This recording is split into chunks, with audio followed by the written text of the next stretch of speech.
Hey doll, Mary doll, ring-a-dong-dillo.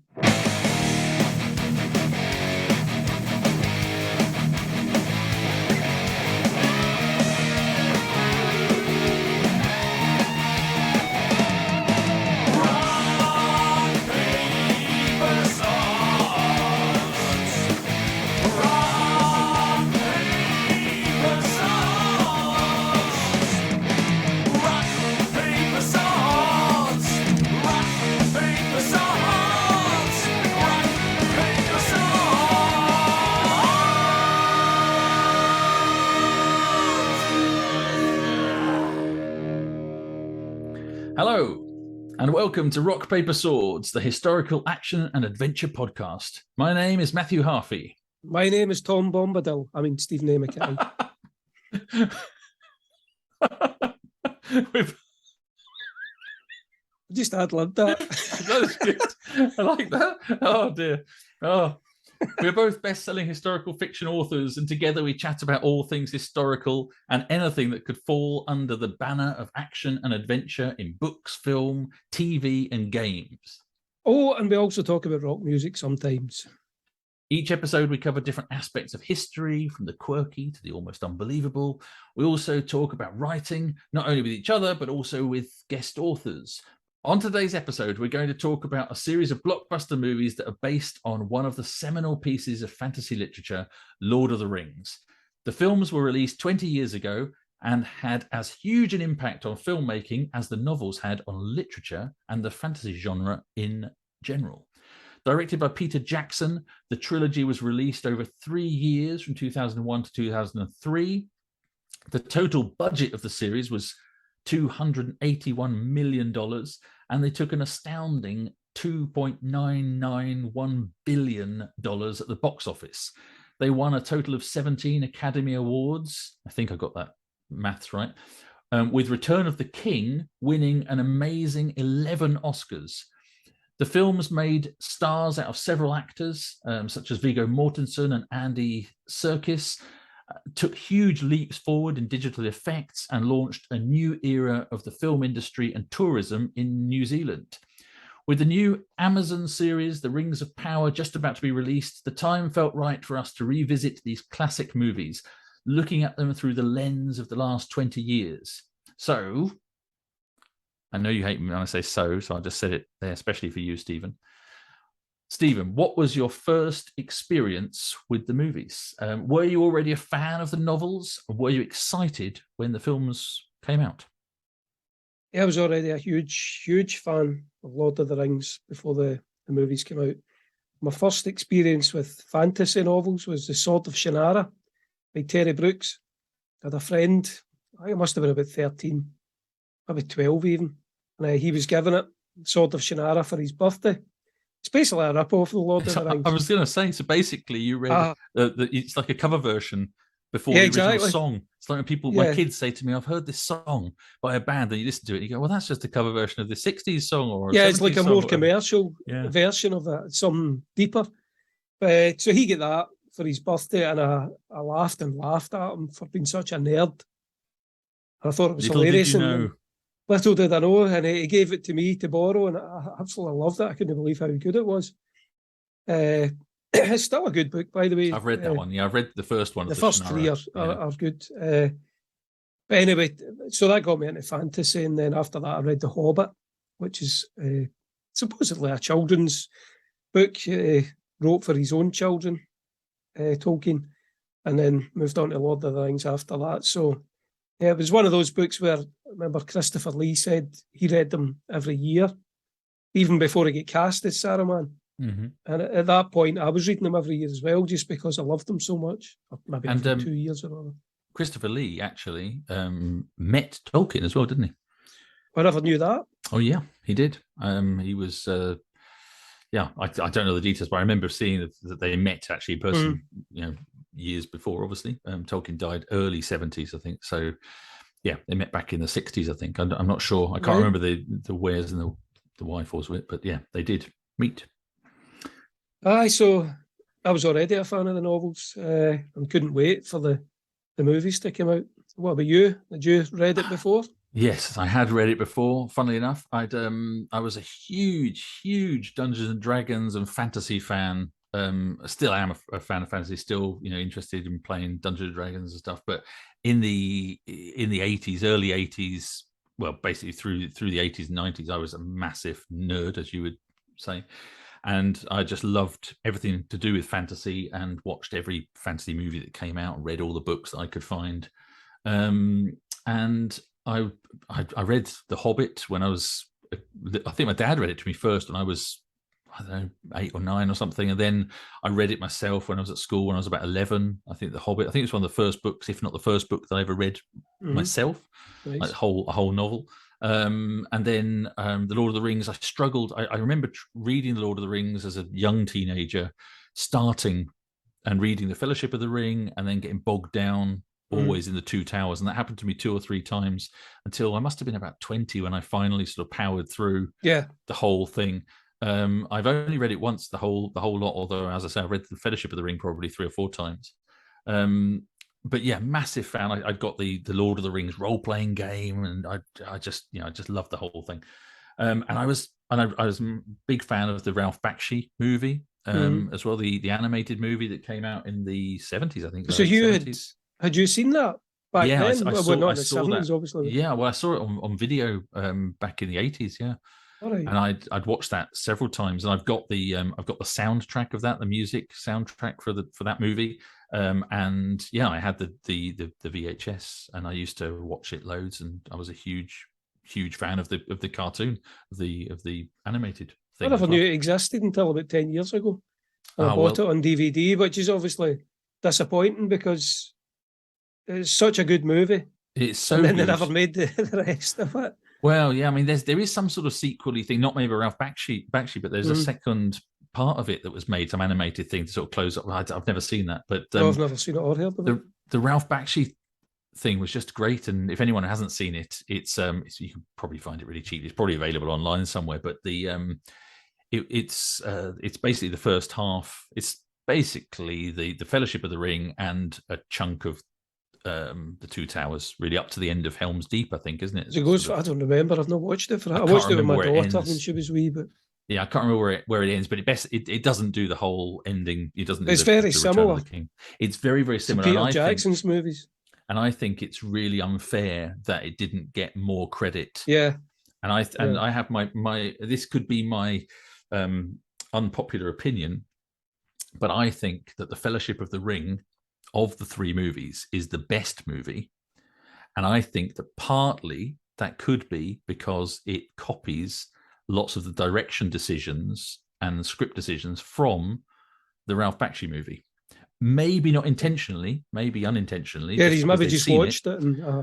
But I do wonder. And there's bits of it, there are some scenes that are almost exactly the same, like the camera angles and everything. The bit where the Ringwraiths attack the inn in Bree.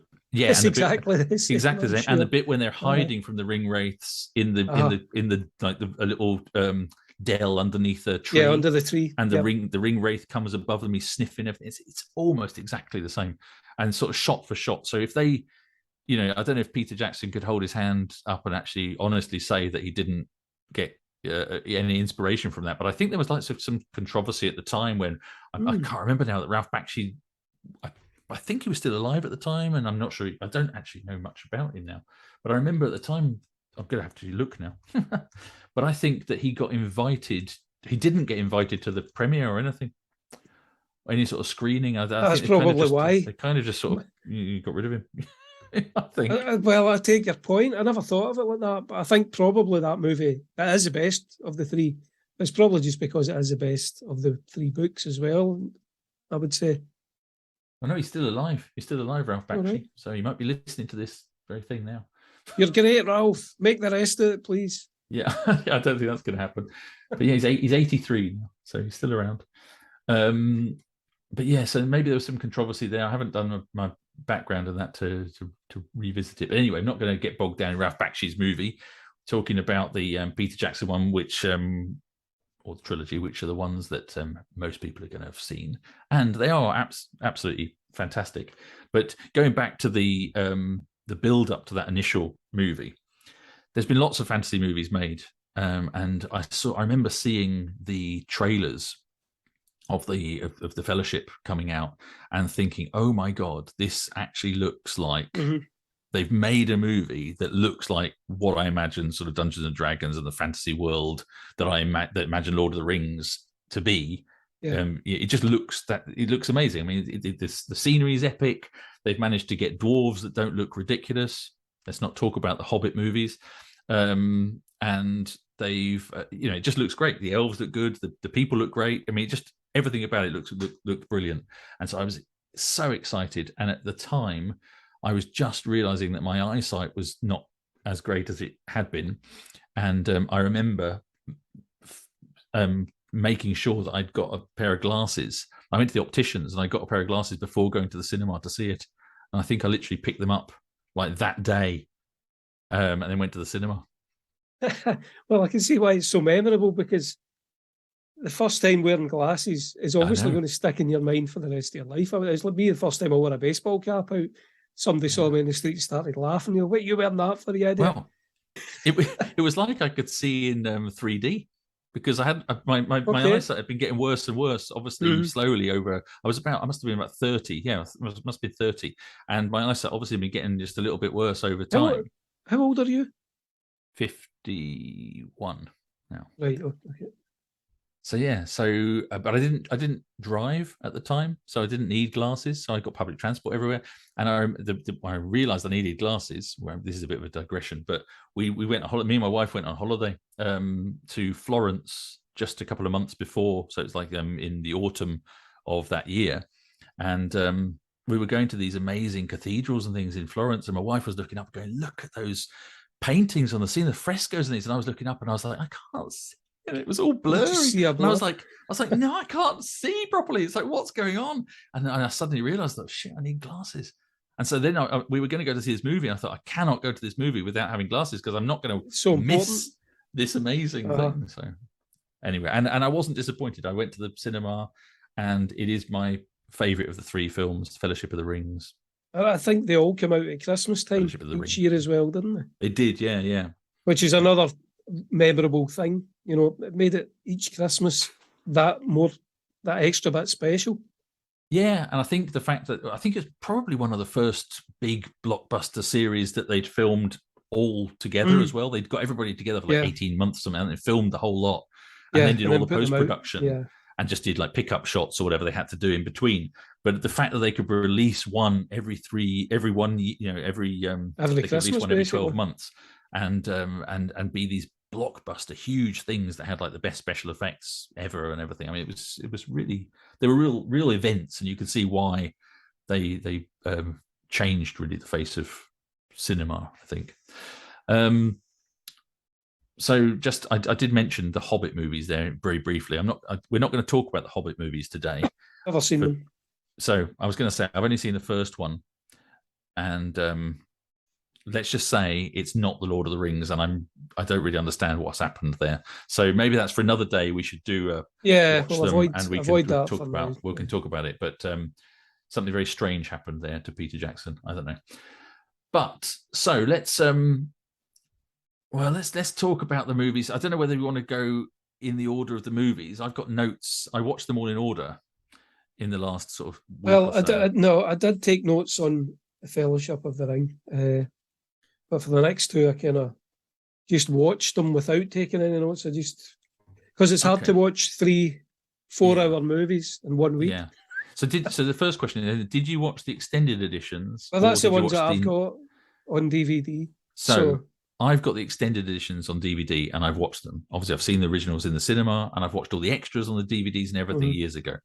But this time, I watched the theatrical releases because they're on Now TV or something, so I could just watch them streaming. Oh, I did have a look because I wondered about the HD, what the difference would be, but I would have had to have paid for them. Yeah, so I could get access to them, so I watched them on that. But I thought it saved me an extra hour, of time, because although I think the extended editions actually add some interesting bits and pieces, I don't think you don't need it. You've already got 3 hours of each movie anyway, so it's kind of a nice to have rather than a necessity, I think. Well, I'm glad you watched. So you watched it in HD then? Yeah. And I watched the DVDs. And one thing that I was going to bring up I thought part of the magic of watching them on DVD is that it's not HD. It's not super high definition, so it looks slightly unrealistic anyway, but not in a bad way, if you know what I mean. I think there's certain bits of it, like now I could tell looking, there were certain bits where you could see the sort of green screen bits. Yeah, well, that's what I was with the CGI and stuff like that. When you see it, if it's not particularly, if it's old, and you watch it in HD now, you can see it's CGI, and it kind of takes you out of the movie. It makes it less believable. So I was happy to watch it in DVD. Yeah. So do you feel then that it didn't detract from the movie? Yeah. I mean, I actually thought that the special effects are still incredible. I mean, all the stuff with Gollum and everything. I mean, he still looks. I mean, I don't think there's ever been a digital character created in any movie for any length of time that's as real, that's as good as Gollum. I mean, they've kind of perfected the facial movements and the eyes and the whole thing. I mean, I know he's not human looking because he's. Although he does look a lot like Andy Serkis. Sorry, Andy, if you hear this, but kind of do look like Gollum. yeah, but but the close-ups of his eyes and the facial expressions and everything is just incredible. I mean, I know they did lots of motion capture, like you said, and did facial recognition or facial capture and stuff. But brilliant. I mean, really well done. So I thought it really held up pretty well.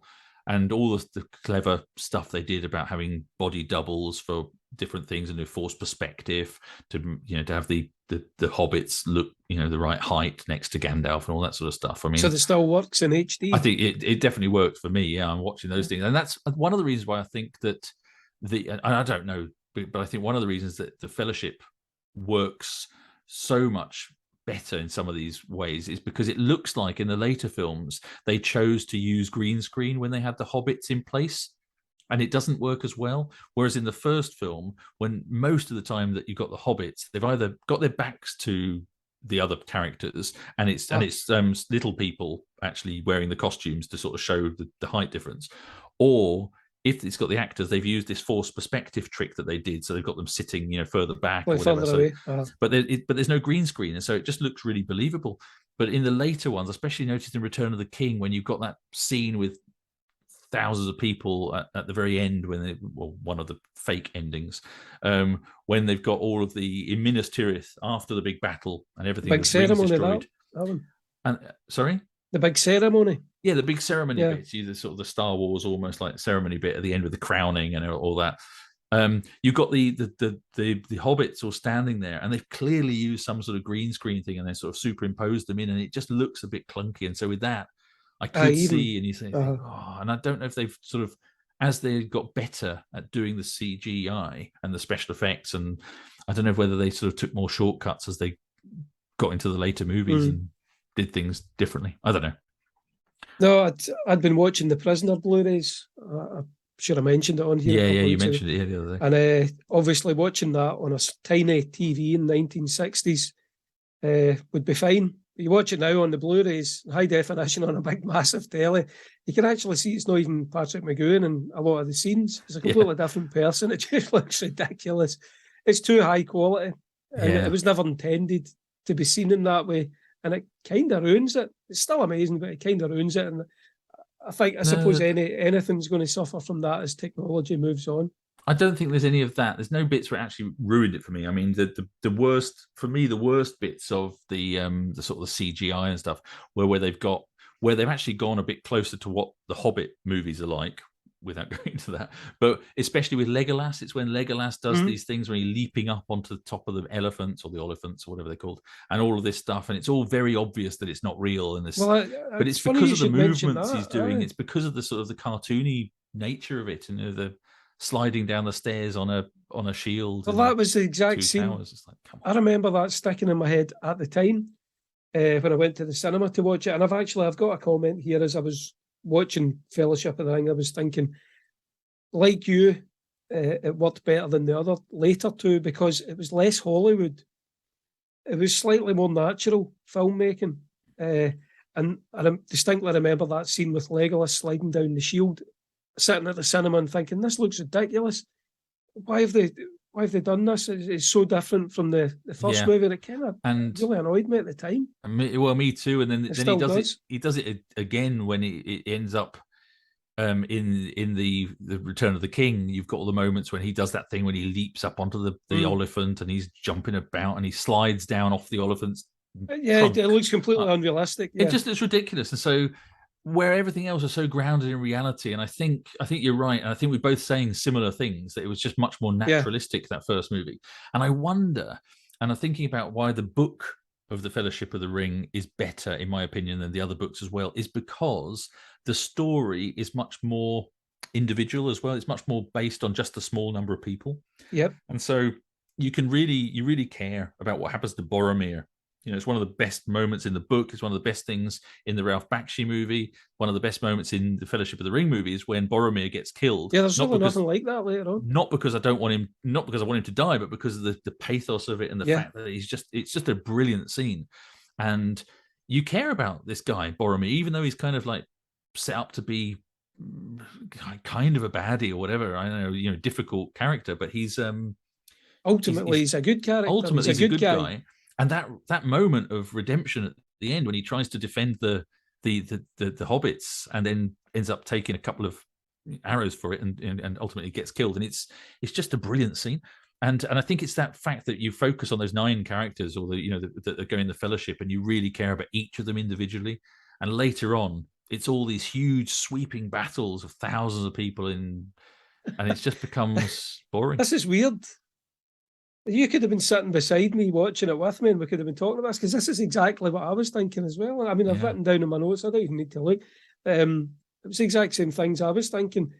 The earlier movie, it was about the people and it was small scenes with small people, but it was important. Whereas the later movies add in more and more battles and things are happening, and even where it's about the people, it's maybe about Frodo and Sam. And they're not Frodo and Sam anymore, because the ring's taken over and they're in these situations that are so dangerous and deadly, and Smeagol and Gollum are there. And it kind of pushes it away from being grounded in reality almost. It becomes a lot more fantasy and it's away from the human side of it. And it's becoming this huge, big, epic war and battles and fantasy and high fantasy. And it definitely makes the series worse as it goes on.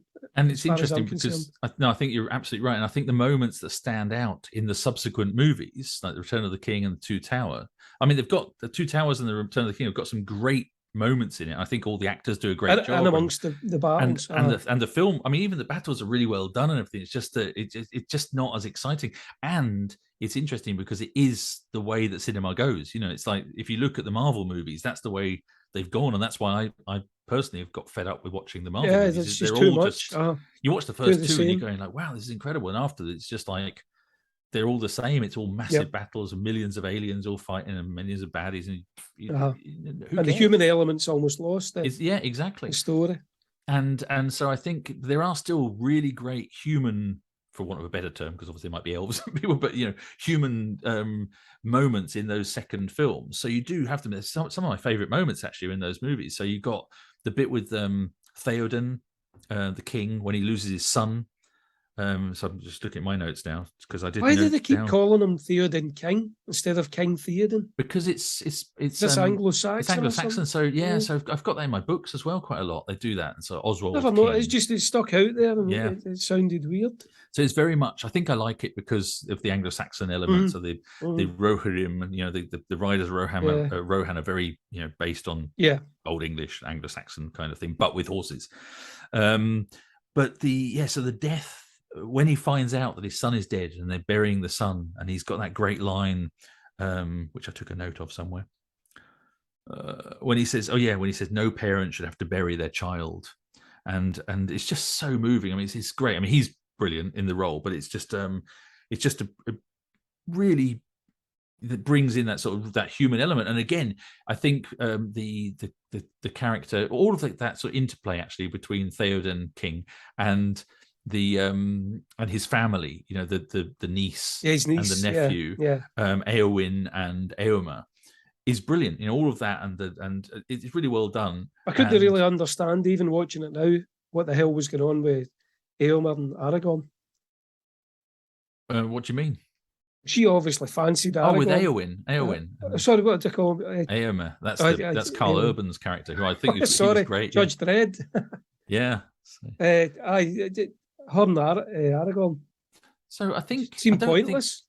So I think going back to the thing of, I was going to say one of the things I wanted to talk about was about the script and how close the script is to the books and how distant it is and what things they've added, what things they've taken away.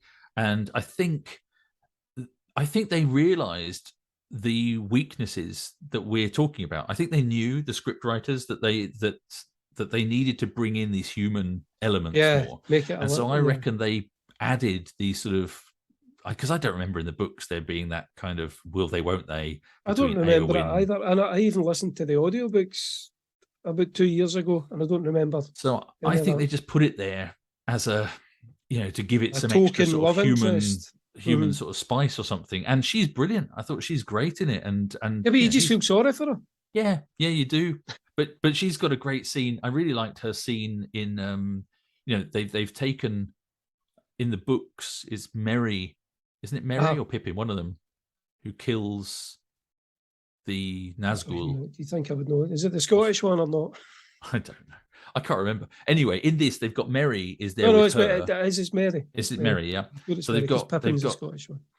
Yeah, and they've got Merry stabs him in the foot, which he does in the book. I can't remember exactly what happens, but I'm sure in the book it happens later on or something like that. It's a bit. Oh no, he doesn't know it's her that he's with.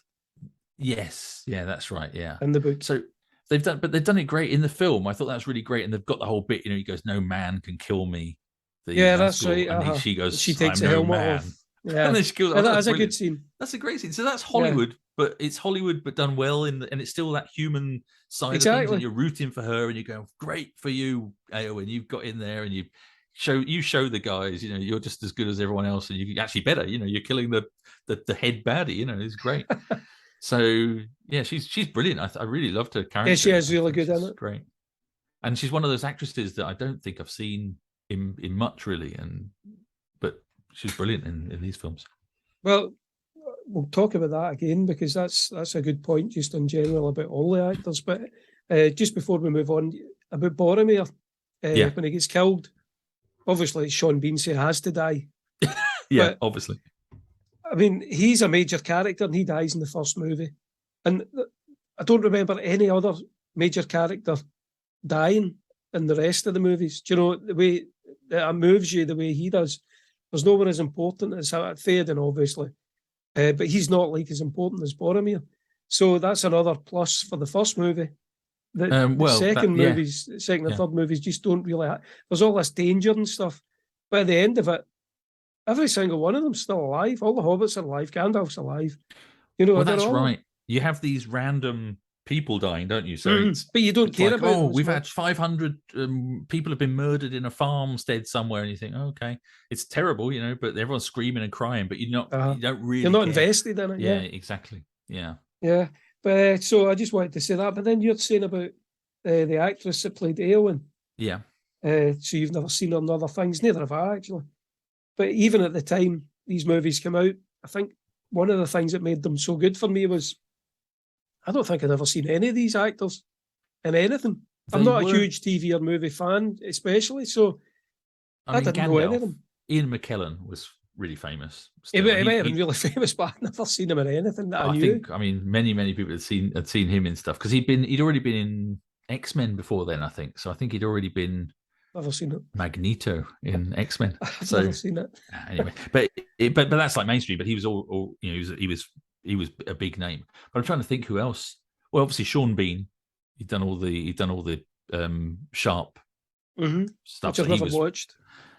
The fact that you never watched it, obviously. I mean, no, I know. I don't mean it made it better for everybody, but for me, it made it better for me because I never knew who these people were. So to me, watching it. If you never go to the cinema or see anything, and then you go and see a film 20 years later, and then you've never seen any of the actors, then every film will be exciting for you. Well, exactly. But that's what I mean. But none of them. You're saying Ian McKellen, but he wasn't like a massive star, and he was the biggest probably. So who else? Well, One of the Sean other Bean's people- probably. I mean, he's well known to British audience. Exactly, But and- I think you're right though. I mean, so I actually did note down that I thought the casting was really good, and I think people like Viggo Mortensen, who who you is had never seen absolutely before. amazing. No, yeah. and he's Oh, amazing. he is as Aragorn. definitely steals the show. Yeah, I don't he know really who. does. Him and Sam Gamgee. And yes, exactly. Sean Astin as They're well. The two of them are absolutely amazing throughout all three movies. Yeah, they're both brilliant. And funny, I mean, Liv Tyler, I'd seen her before as well because she's in The Aerosmith video. she's in the Aerosmith video, but she's in the movie as well. What's the one? Armageddon. So she's in Armageddon, which was Right. huge as well, which came like a couple of years before in the 90s. So she's in that with Bruce Willis. Is it Bruce I've Willis? seen it, but no. movie? no, Yeah, it is. I yeah. think it's him. And Anyway, Aerosmith so song's she's in it. that, and so she was known to me. But yeah, most of the actors were not household names, and they weren't like people you'd seen in 50 movies before. Talking of additions and omissions, Mhm. so one big omission is the whole Tom Bombadil part of the story, which if you haven't read the books, people, then you will not know what we're talking about. But in the novels, there's a big chunk of early on in the Fellowship of the Ring where the hobbits go through an old forest in the Shire or on the edge of the Shire on their way to Bree, and it's kind of like a what's the word I'm looking for? Foreshadowing? Foreshadowing, that's the word. Foreshadowing of Fangorn Yeah. later on, in that the trees are alive, and one of them kind of gets caught in an old willow, and Which actually happens in the movie. I think it's the third movie. oh yeah, but Remember? that's right. Yes, that yes, but happens because in the book, that happens to one of them, and Tom Bombadil comes along and frees them. yes. Whereas in the movie, it's the Treebeard that frees them. Ah, that's right. And so the Tom Bombadil bit, I think, is weird, and I don't really understand what it's all about in the books. But it does have one of my favourite scenes, which always gets cut out of the movies, which is the bit when they end up in the Barrow Mounds, Yeah, that is a good and one. it's a fantastic Mhm. bit of the books. And for some reason, in both the Bakshi and in this, they lose that. So on the way to Weathertop, Yeah, because they could have done that, but even they could without still him. do that bit without Yeah. Tom Bombadil. Yeah, Yeah, they could have done, because Aragorn could have rescued them or someone else. real you know, they could have- atmospheric location. really great. Yeah, But I have to take the opposite tack there. I think Tom Bombadil's good. I really like his sections in the books. And there's actually a bit where he tries on the ring in the books. and it doesn't do anything to him, does it? It Doesn't have work. no effect on him. Nope. But this is And- why I find it so strange, because it's like, how do you explain this all away? And obviously, Tolkien's got an idea of who he is and he's like some sort of Well, I think it's otherworldly because he's other- kind of, yeah, he's otherworldly. He's supposed to have been the first person that was ever on the Middle Earth as well. So he's like the oldest person, if he is a person. I don't think he's supposed to be, but he's childlike. So they couldn't entrust the ring to him because he would just throw it away. You know, he'd pottering along singing his wee song and probably toss the ring away, not really caring about it because it doesn't have power over him. And when Frodo tries it on, he can still see Frodo. And also, he asks Frodo if he can have it, and Frodo gives him it without any argument or, freaking out the way he does with anybody else when they want it. So I find it, it's That's obviously a interesting, bit yeah. deeper. Yeah. Maybe I'd need to read it again, because I just remember as a teenager just thinking, what's this? Well, I What's think this weird?" like a lot of stuff in Tolkien's books, it goes on for too long. Yes. But if they yeah. were to condense it, I think there's a lot of really, really good ideas in it. They could have put in the movie if they condensed it right down and maybe not had them being so daft or childish. But it would probably raise too many questions that wouldn't get answered. And I think in Yeah, I the movie, you suppose. kind of need Aye. the answers to the questions that are posed. That's fair enough. Why didn't they? Just give it to him, and then you would have to have the whole big explanation. Yeah, and then it just becomes like an exposition kind of thing. Who is Tom Bombadil? Oh, let me explain who I think he is. You can't just leave it open. Yeah. So you'd have to be asking Gandalf who he is, and it would all just become. I think they do ask. I'm sure they do ask Gandalf in one of the books. they And probably he do, explains who he is and stuff. Exactly. Yeah. So that's interesting. So so it sounds like we both agree that the first one's the best. I'm trying to think of other things that other great moments. I've got The bit with the Army of the Dead. Oh yeah, what do you think about that then? The Well, Army of the Dead bit in the Return of the King. yeah, Yeah, I don't know, it just seemed too powerful, and it's a bit like, why did they not get these guys earlier? yeah. And they would have saved so many lives because it's So- basically like a nuclear bomb. Exactly. It just goes boom. Yeah, and they all these millions of people suddenly appear and just wash over everything. That's it. They're all saved. It's like, you could have just done that in the first place. Yeah. Yeah. I didn't. So that again, the Return of the King all just feels like it's one MacGuffin after another, and it's all too big. And the sword is suddenly presented out of nowhere. Elrond turns up with the sword. I mean, it's like, what? How's he? Has he flown there? What? You got other bits where you got like Gandalf having to gallop across the plains on Shadowfax for days, to get to Minas Tirith, and then the next minute Elrond just turns up in a bit of a hood. Like, I'm here with the sword. There you go. Off you go. And all these elves. Yeah. No, and it's suddenly like, and Arwen's dying. What? What's that all about? It's really weird. Let's create some jeopardy where the whole world is going to be destroyed by Sauron, but let's just create some extra jeopardy by the fact that if you don't destroy the ring, Arwen's going to die as well. We're all gonna die if we don't destroy the ring. It's like, well, don't pile extra shit on me. It's like I think at that point Aragorn's like, oh, for sake, I'm gonna get off with with Eowyn. She fancies me. She's got the hots. Easier option. They've got more in common. You should have left Arwen. Should have just let her go. Anyway, yeah, that thing with the Army of the Dead, boring. Didn't like it. The other thing that happens and this is more of a stylistic thing, as the films progressed, and again, it's like Peter Jackson kind of runs out of ideas. He's got all this amazing material, and I think in the third film you run the risk of the fact there's like nothing new added. So we've seen pretty much all the characters. Everything's kind of been done to death. So by the third one, especially when you're watching them back to back, you've kind of got fatigue from, I've seen it all now. I've seen them all now. It's just more of the same. But yeah, bigger. There's been big battles. Yeah, already. It's just bigger, but the same. But so it seems like Peter Jackson goes, well, I know what I'm going to do. These movies are all 3 hours long. The third one, I'm just going to make everything in slow motion because that will make it 3 hours long. And so he uses slow motion he overuses it terribly, I think, in that third movie. I actually never noticed. Oh God! I don't know back and watch it. Maybe, but I did. I watched it last week, but maybe I'd zoned out by that point. But honestly, he overuses it. There's moments of just like I don't know, the warrior, like Aragorn sort of stepping into the midst of battle, and he does like a slow-mo bit, but he does loads of bits of horse riding in slow-mo. You got all these little things, and it's just like every time it's slowing everything down to make it seem more epic. It's already epic. It's in the music going and the music and a lot of the Gollum scenes are slow motion. I remember that at the end. Loads of it. And he does it all the time. And then at the end, you've got the goodbye scene, or the welcome scene when they all meet on the bed and they're all jumping around in that weird, slightly homoerotic Hobbit way.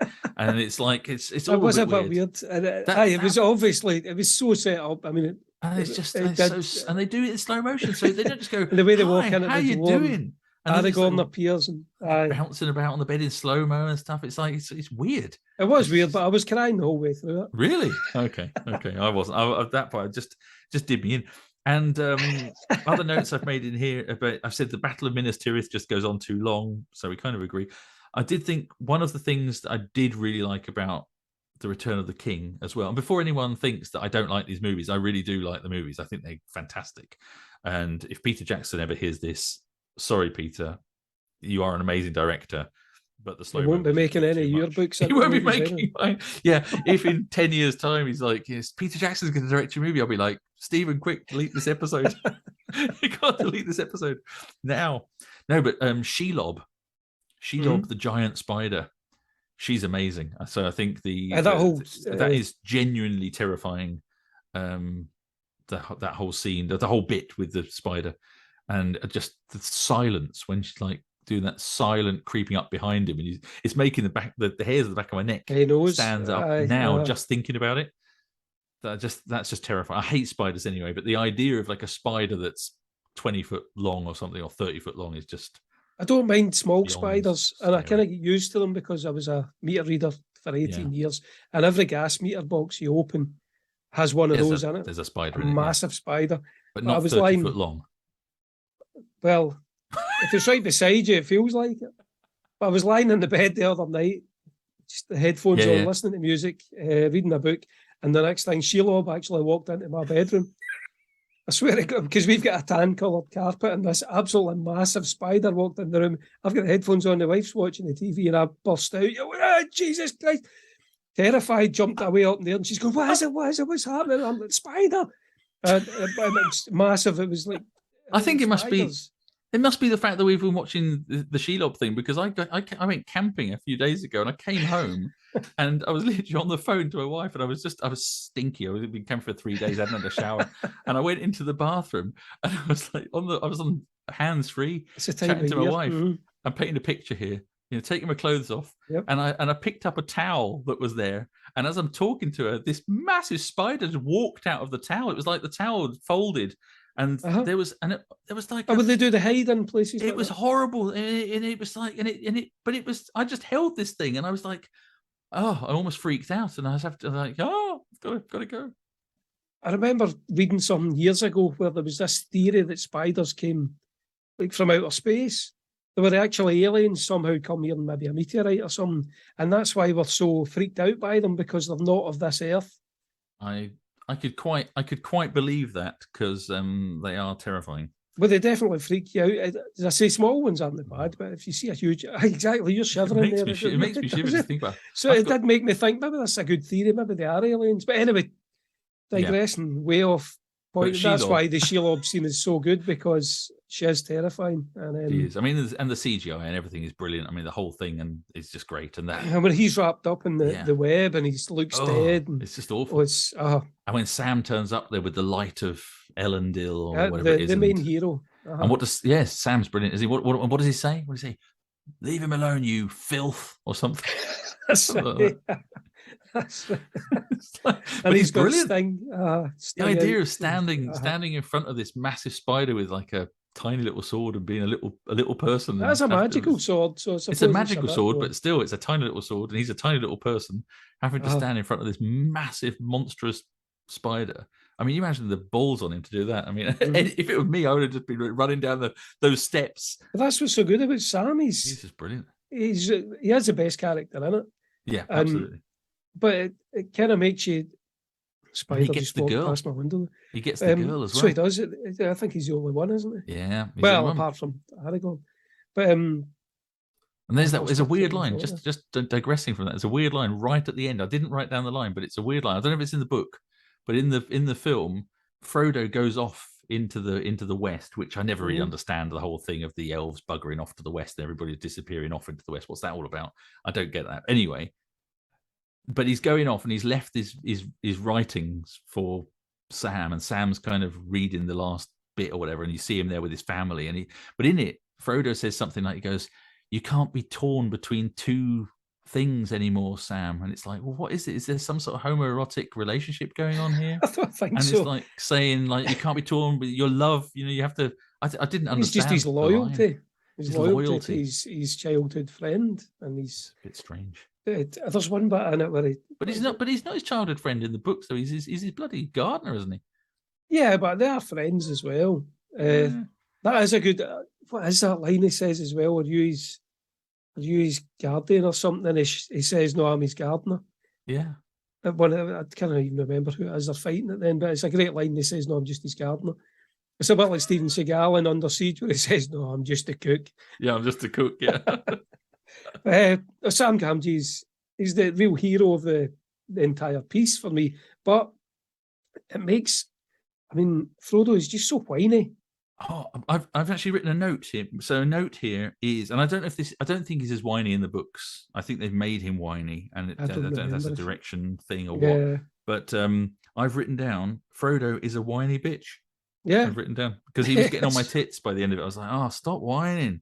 hmm Come on. It just gets worse and worse and whinier and whinier. And then Sam's doing all this great, carrying him over I things know. and saving his life. And he's going, "Sam, just go away, Sam. Leave me alone. You're never I hate getting you. my ring." I like Gollum. I like Gollum more than you. But And if you- Sam's just like crying there, going, "How can you be so horrible?" I know, and you're just like, leave him alone. Sam is the man. And it's Frodo's just whiny and Sam's a hero. Sam is definitely the hero. So Sam and Aragorn. I remember as a kid, Aragorn, son of Arathorn, Strider to his friends, was my absolute favorite character. And whenever I played Dungeons and Dragons for like 10 years, I'd always have a ranger, and it would always be like green cloaked. And my favorite color is green. And I think it's probably because of that. It's like, I just love that character. He's brilliant. And for people who have read my books, the Bernicia Chronicles, the character apparently is based on, or loosely based on, because of the Old English and Anglo-Saxon history that Tolkien was very interested in, is loosely based on King Oswald, who was exiled from his kingdom of Bernicia and then returned as a Christian king and won the war against the people that were fighting. Right. I never knew any of that. Yeah, and it's the return of the king. Apparently, it's based on him. I don't know. I might have known it. The thing, these came out 20 years ago or something. And I've kind of forgotten everything because I know I've got movie specials like of Empire magazine. I bought The Witch King sword, real life. It's on my wall right now. It's like almost as tall as me. I've got Sting, the sword replica and stuff. So I even bought my wife a Elvish love ring 20 odd years ago. Where it had Elvish writing. I don't want to ask what that is. Well, there's nothing offensive. It's basically a silver ring. It's supposed to be like the One Ring. When you said a love ring, I was thinking all sorts. No. What's going on?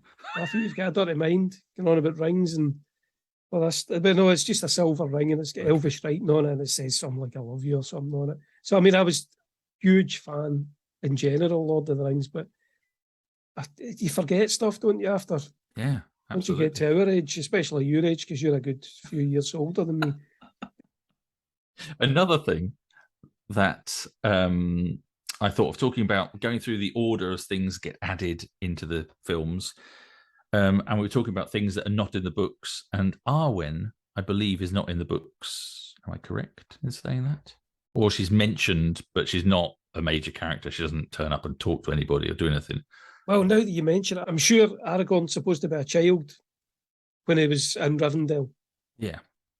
So that whole love interest thing is made up, isn't it? It's kind of added for the film to make it. Although I think she's quite good, interesting. But she's a good character. Yeah. Although underutilized. So she's utilized a lot in that first film.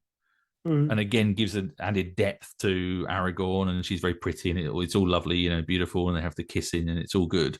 But then later, she's kind of really underutilized and just appears in a bit of sort of dream states and things. It's all a bit wasted. It feels like. Yeah, wishy-washy. There's not really a need. Exactly. And again, slow mo.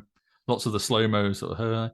I must go into the. It is my choice. It is my choice, Agent Smith.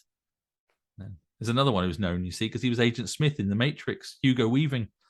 I have seen that. And so he was years ago. Mr. Anderson, here is this sword. Yeah, he's very sort of specific. He's quite good, actually. I quite like him. I made a note here that I said another reason why the first film is awesome is because the Black Riders on horseback are the best baddies in the whole movie. Yeah, but they're a bit more realistic then, aren't they? Because they're on horses. Whereas with the flying dragons, it's just flying dragons. They're invincible, basically. Yeah, although they're not, because then Eowyn just cuts the head off the dragon, like it's nothing. And then like a huge big beast thing, and instead of like biting her, she just goes whoop, just whops it. The samurai sword straight through. I know, and then she shoves it in his face and kills him as well. Yeah, she's really badass. But anyway, yeah. So I think that's again it because they're realistic, but they're really emblematic. They look great, and it all sort of goes downhill, after they've been killed. Well, they've been killed, but then it's almost gone downhill, but goes downhill because they're brought back as baddies again. If Tolkien had come up with some other baddies, it would have been better than bringing them back as But even if he'd brought them back as the same. Just riding horseback riders, again, instead of flying in dragons. Which I don't remember that in the books. Whether they were. Maybe. I think it might be mentioned in the books, but it's not as full on. I think there might be bits of them going over the marsh looking for them or something. But that definitely is. That's right.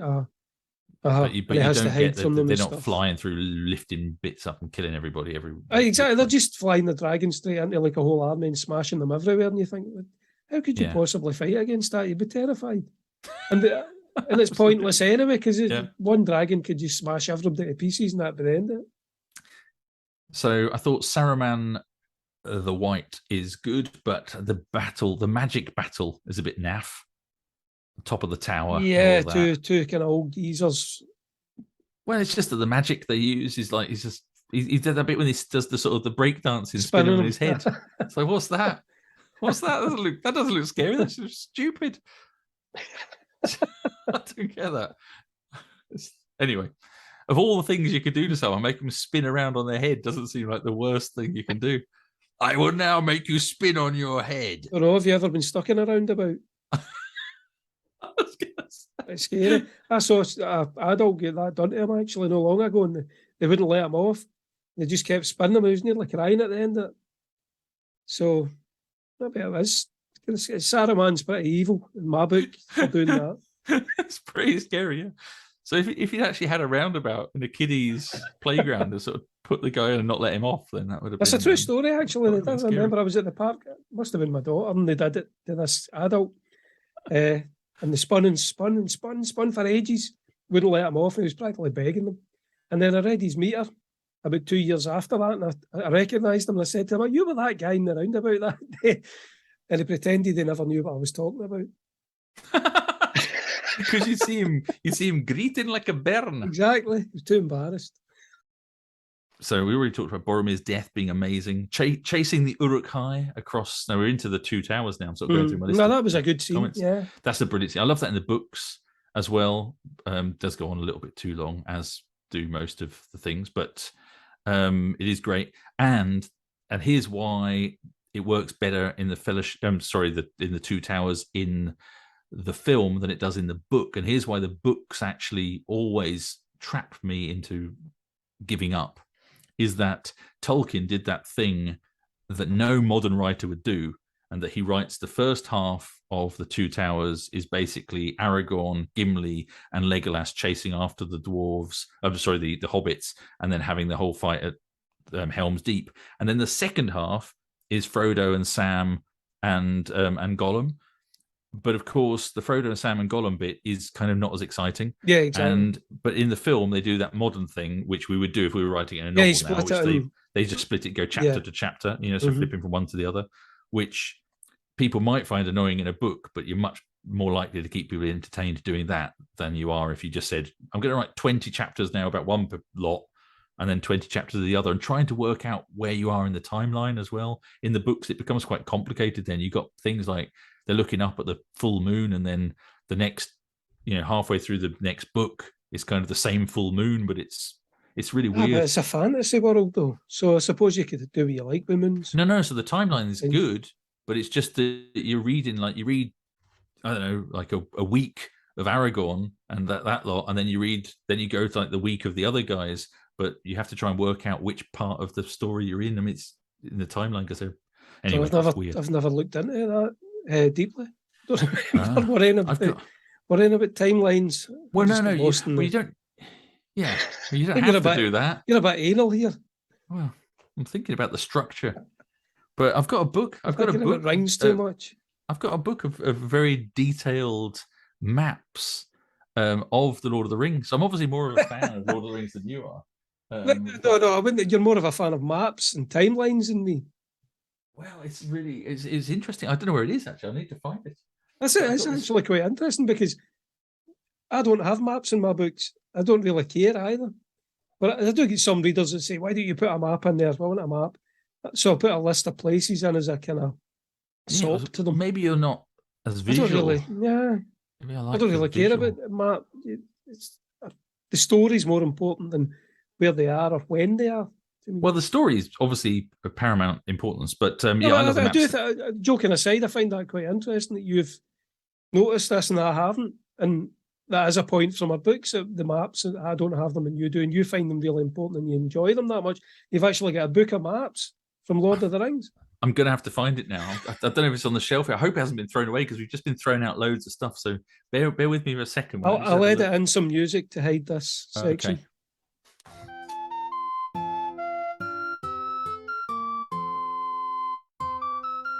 He's got a book of maps. Oof. Exciting stuff.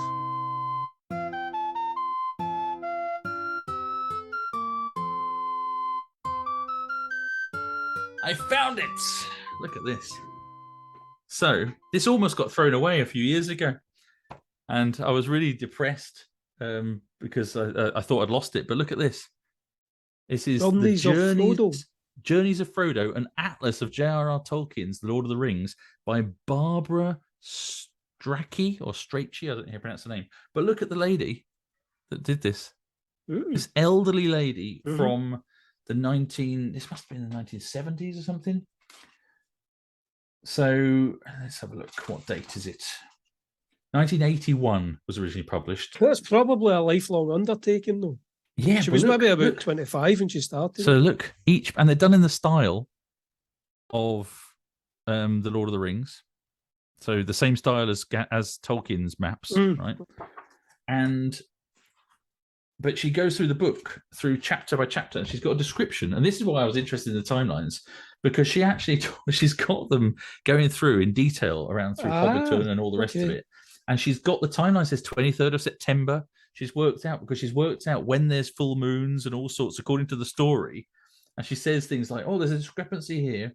You know, they're sleeping here, and it says there's a full moon, but actually there shouldn't have been." And it's the exceeding amount of detail, and it's brilliant. It's just absolutely great. So anyone who's interested in this, well, you think that's brilliant? I think it's ridiculous. Really, I absolutely love this. I think shit. No, I think it's ridiculous that I would never have spent that much time doing it. I mean, why would you do that? Why would you do that? It's not a real world. It's not. He never sat down with, say, like a program like Stellarium, which lets you model the heavens. So the thing for her to go into so much detail over some authors written, and then go, "Oh, there's a discrepancy here. There was no full moon that night." Yeah, well, anyway, I think it's amazing, but I think that's probably my Dungeons and Dragons background here coming in, because it's all maps. Dungeons and Dragons is all about maps and descriptions of things, and it's all fantasy, right? So it's all made up. You were definitely in the Hellfire Club. I definitely would have been in the Hellfire Club. I was definitely that guy. I wouldn't have been the ringleader. I would have been the lackey. I would have been the dorky lackey, you know, trying to. I would have been Eddie Munson, and you would have been the small fat boy. You wouldn't have been Eddie Munson because you don't even like maps. I like maps. Eddie Munson would like maps. If you play Dungeons and Dragons, you've got to love maps. Anyway, I can't believe that you think that's rubbish. That Journey of Frodo. That's one of my favorite. The Journeys of Frodo. That's one of my favorite books.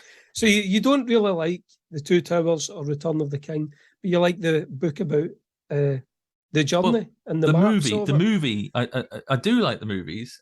No, I mean the books. I like the books. I don't like the books as much as the Fellowship. I struggled to finish them, but it's. I think I struggled mainly because of the split in the Two Towers. I get through all the way through to the end of the Helm's Deep, and then it's the bit with Frodo. You love the map book. I love the maps, and anybody who's interested, all of my books have got maps in, and they're all done in the style of Lord of the Rings as well. That is neat. They're all done in the style of Tolkien's sort of style that then obviously has been tarted up a bit, I guess, by the cartographer who's called Jeff. I can't remember his surname. Well, that's nice. But they look amazing for me because I love maps. And I literally this last week, I've spent, I don't know how many hours perusing over my maps for my next book, Forest of Foes, which is a new map because it's set in France. And so it's all new. And they've been saying to me, like, here's the map. And do you want to have this place name here? And where do you want the forests to be? And I'm thinking, I don't know where forests are in the 7th century. So I've had to kind of guess certain things. But anyway, I love the maps. So your favourite website is Google Maps? Yeah, basically, yeah. It's pretty good. That's where I get my kicks. Leave me alone. Stop bullying me. Sheer filth. I feel seen. So the hall. Back to the Lord of the Rings, and not maybe maps as well, but the Hall of Edoras in the Two Towers, which is on a big mountain top in a hill, like a rocky outcrop. I thought looked very similar to Bamborough, to Bebbanburg. actually, sort of a Dark Ages period Bamborough, which was interesting. The hall where they go, where Theoden King. Yeah. Yeah. Well, I don't know. I suppose there's lots of fortresses would have been built on a hill. Well, Just it's like just the fact Dumbarton. that it's the fact that it's just wooden and it's Anglo-Saxon style, very very similar to the Anglo-Saxon style Yeah. long halls and stuff. It just I made me suppose think there must have been millions of those. Well, maybe not millions. Everybody in Britain had their own one. I didn't On a just mean in different Britain, hill. though. I mean, all over Europe, there must have been loads. If there was a hill, you would build a fort on it, I suppose. So. Yeah, I guess, but they wouldn't have that sort of pseudo-Norse, Old English, Anglo-Saxon style, which this one does. But anyway, it's kind of reminded me of the way, because having been to Bamborough recently, it just made me think of it. Thought, oh, that looks good. And you know the bit when the banner rips off when she's out looking, It goes flying away. apparently that was not a planned piece of the thing. I looked up about it, and apparently it just happened. So the Happy prop accident. so just that ripped off of its moorings, and then they just ad-libbed to the sort of the look or whatever, and that's carried on. So somebody gets sacked for that. Probably, and it not becomes making like it well enough. fantastic bit of the It movie. became the best part of the movie. So there's a bit when King Theoden does his speech that's based on an old English poem as well, which I don't know if you recognize the bit when he does the where's the rider, where's the thing, that's all based on, I can't remember, is it The Wanderer, one of the famous old English poems that I've quoted. No, I don't know that. I know the song. What, The Wanderer? Mm-hmm. Who's it by? I don't know. It's like a 60s song or something. I don't think that's based on the poem. So here's the thing. My unpopular opinion: Ents and the Entmoot in the film, at least. I'm not talking about the books here, but maybe the books too, are boring. Well, I suppose it's hard to make them not boring because they're so slow. Yeah. No, I like them though. Oh, especially when they're wrecking the place. Oh, when they're wrecking the place, that's great. You know, then they're smashing stuff up, aren't they? No, I don't. I like that bit. Oh, that's actually one scene that I really enjoyed. I thought because there's so much darkness and death, and everybody's crying, and including me watching it. But you know, when the two hobbits, Pippin and Merry, are drinking the magic water from the well, and it's making them taller. I thought that was a great scene. Do you not remember that? Did you not see that? But maybe it's in the extended version then. I don't remember seeing that. It's Merry. He's drinking water and he's saying to Pippin, "Oh, I'm drinking this." And it turns out it makes you taller. So the two of them are drinking and they're fighting over this. Oh no, yes, magical water. Yeah, the from the Ents. Yes. Sorry. The magical well. I think I probably skipped it. There's a couple of bits I skipped a few minutes, and I reckon. Well, it's not important to the movie in any way, but it brings a bit of lightness, and I thought it was. Or it's only in the extended because I remember it in the book. It's in the book as well, isn't it? That? Yeah. And it gives them something to do as well, because obviously in the movies, Pippin and Merry don't really have that much to do. But I also liked the scene where they destroy Saruman's tower, and then the two of them basically go in and smoke a whole load of weed together and get the munchies. And the tower's wrecked and all the food flows out and they find the barrels of, I don't know what it is they smoke. What do they call it? Leaf? Well, they call it leaf, don't they? I mean, I think in the books it's just supposed to be tobacco, isn't it? It's just supposed to be some kind of tobacco, but I think the modern movies have obviously, which I never picked up on when I watched it at the cinema, but now it's quite obvious they're supposed to be getting stoned and getting the munchies. Yeah. Which it adds a wee bit of lightness and, to the darkness. So it's like I think in the books they're just supposed to be drunk, aren't they? Because they've just been boozing on all the ale. Yeah, they've got the ale and stuff, and the two of them are just having a great time after this terrible battle. And I enjoyed those scenes. It's quite funny. I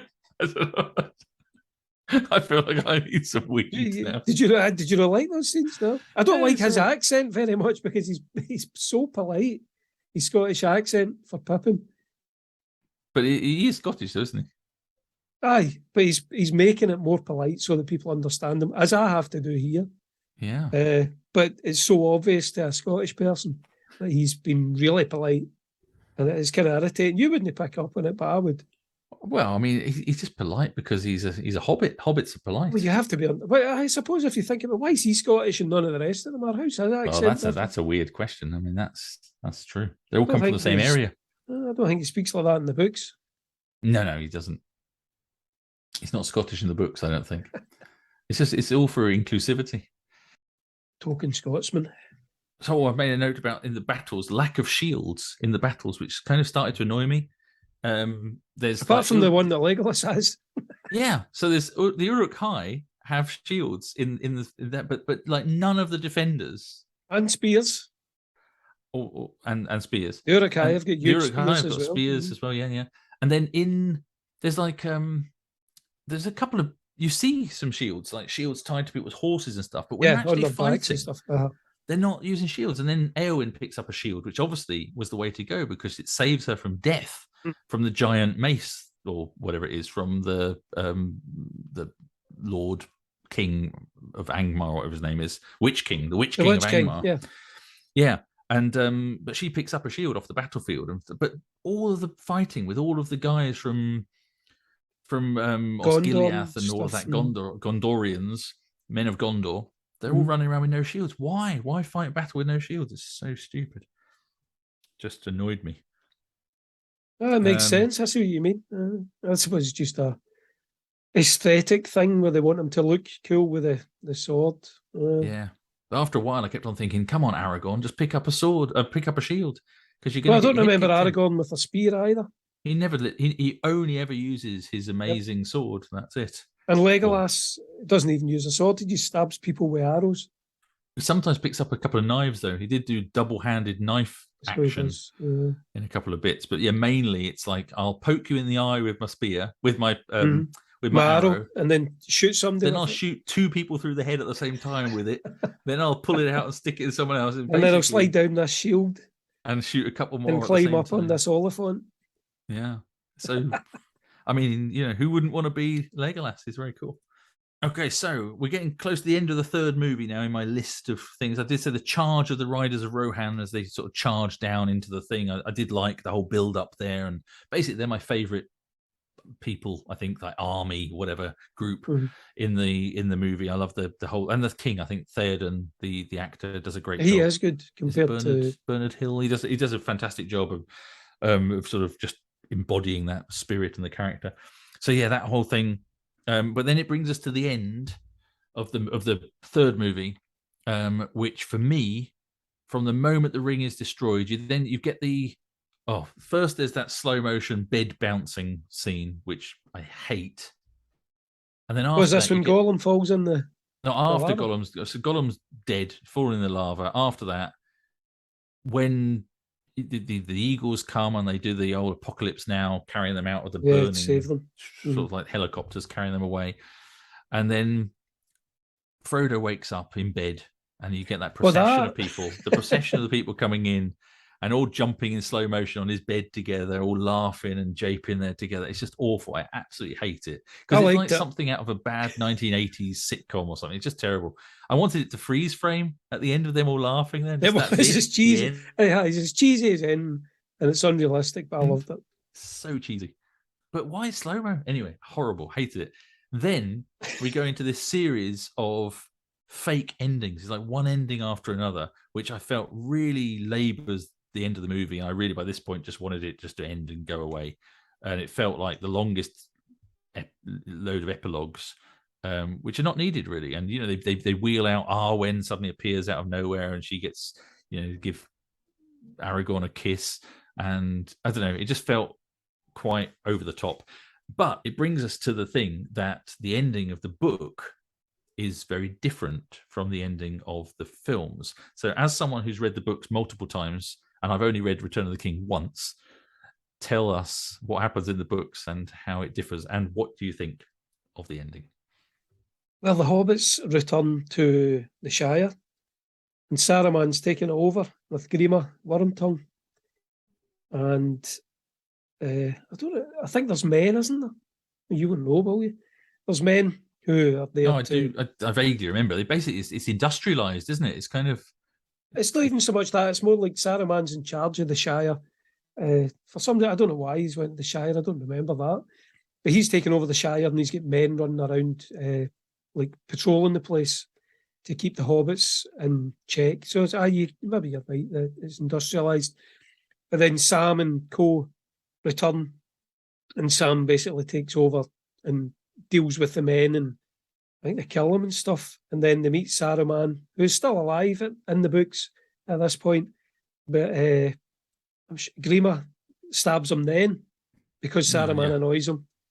And then Sam and his cohorts kill Grima.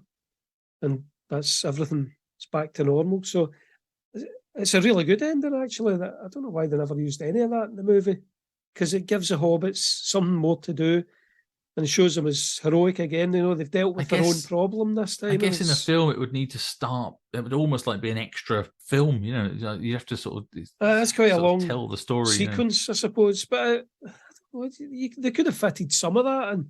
Yeah, I mean, to be honest, if they cut out some of the slow mo, they could have probably added an extra 10 minutes of that at the end. But it just gives Sam an extra heroic section. Where I guess it doesn't make a whole lot of sense, though. Like, why would Saruman go to the Shire, of all places? You know, I don't remember, but come on, it's Tolkien. There must have been a good explanation for it in the books. He probably wanted to meet Tom Bombadil. Nearby. Well, why didn't Tom Bombadil come and beat him up? He was off singing these songs. That's fair enough. So and playing with Goldberry. Goldberry, yeah, and she's like really hot. With a name like Goldberry, I'd imagine she would be. How could you not be? How could you not be? I wish I was called Goldberry. I'll call you from now on. You can call me that from now on. That's a whole nother question. So anyway, I feel like we've kind of done it to death now. We've spoken a lot about these three movies. Movies last for 4 hours each, so that's like 12 hours, and we've discussed them within an hour and a half. I think that's fair enough. That's all right. So what's your final conclusion and one-liner about the movies before we sort of wrap up? Quite good, if you like that sort of thing. So I would say epic fantasy done as well as it's possible to do in the Fellowship of the Ring. The rest not quite as good, but almost. Oh, and here's the thing, just as an aside, it does amuse me the fact that the first film won, I think, 4 Oscars, the second one 2, the third one won 11 Oscars, which is just ridiculous because it's no way the best of the three. But by that point, I think Hollywood realized that they'd made gazillions of dollars and kind of boosted the whole industry, and they thought, man, we've got to give these guys some Oscars. They maybe just gave them it for the whole series then at that point. It's hard to look back on it because at that point in my life, obviously we're all a lot younger. So you have to look back on it with a certain nostalgic filter. So I think I probably enjoyed them a great deal at the time. But when I watch them now, it's not quite as good. And there may be even not as good movies as that. But because of the nostalgic filter, they seem better than they actually are to me. So I don't know. I think you'd have to, maybe my daughter would need to watch them with no nostalgia, no preconceptions, and see what she thinks of them. Whereas to me, I've always got all this baggage attached to them. I think you're right, though. Your daughter would see them differently, but I think if you'd have to get someone who'd never seen them, but they were huge fans of the book first, or the books, because that for me, that's kind of where we're coming from. If you come at it as a fan of the books, they do come to life in a way that, you know, they were close enough. They were so close to what I imagined the books to be like, and the fact they got people involved who'd done like the covers of the books, lots of artwork for the books and things to help with all the designs. I think everyone that was involved in it absolutely loved the books. All the actors and stuff. That just comes through, shines through. Anyway, so on that note, about those amazing films, we've talked a lot about them, and we normally do the regular questions of what have you been watching. I think that's probably obvious. What we've been watching. I've been watching a lot of the Lord of the Rings movies, and I think you have too. Yeah, I spent a bit of time, half an hour or so. And what have you been listening to?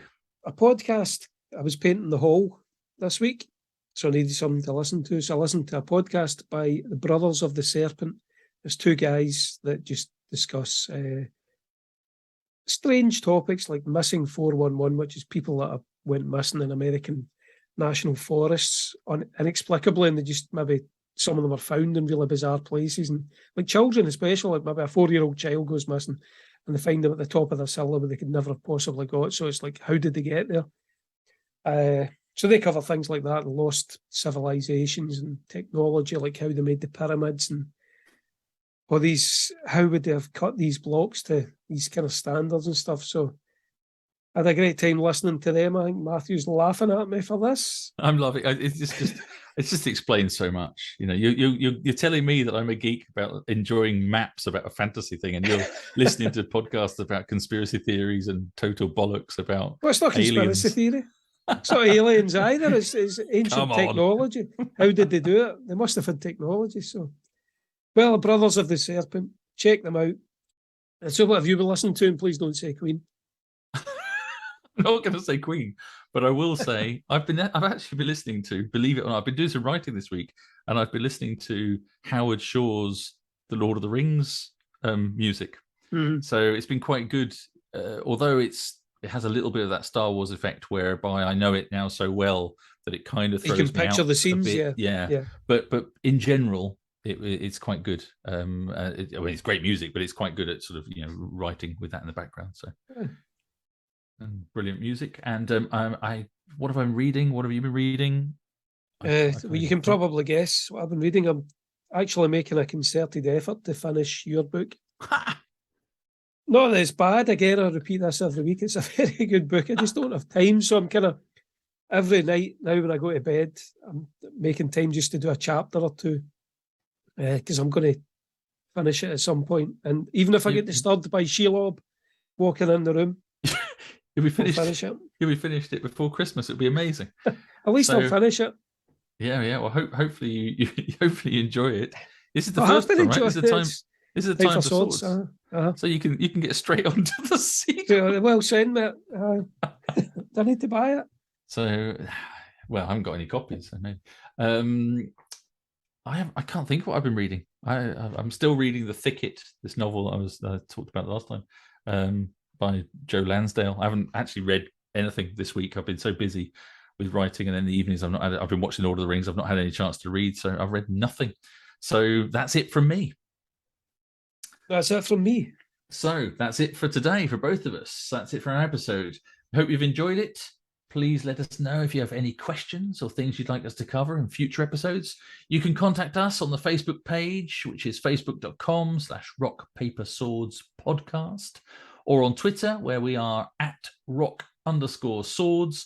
You can find out more about our books on MatthewHarvey.com and StephenAMackay.com. We're also both on Twitter and Facebook, and we love to hear from readers and listeners, so drop by and say hello.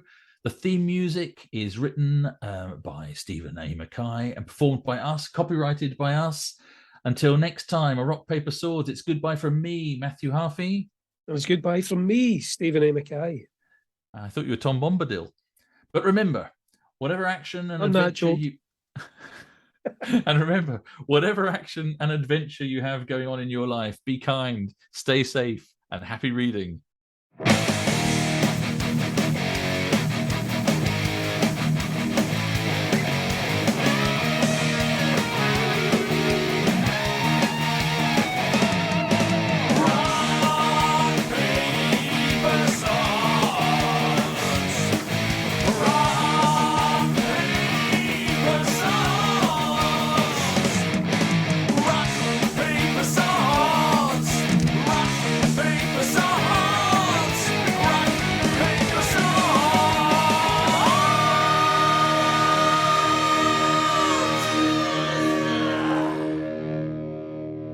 I wish I was called Goldberry.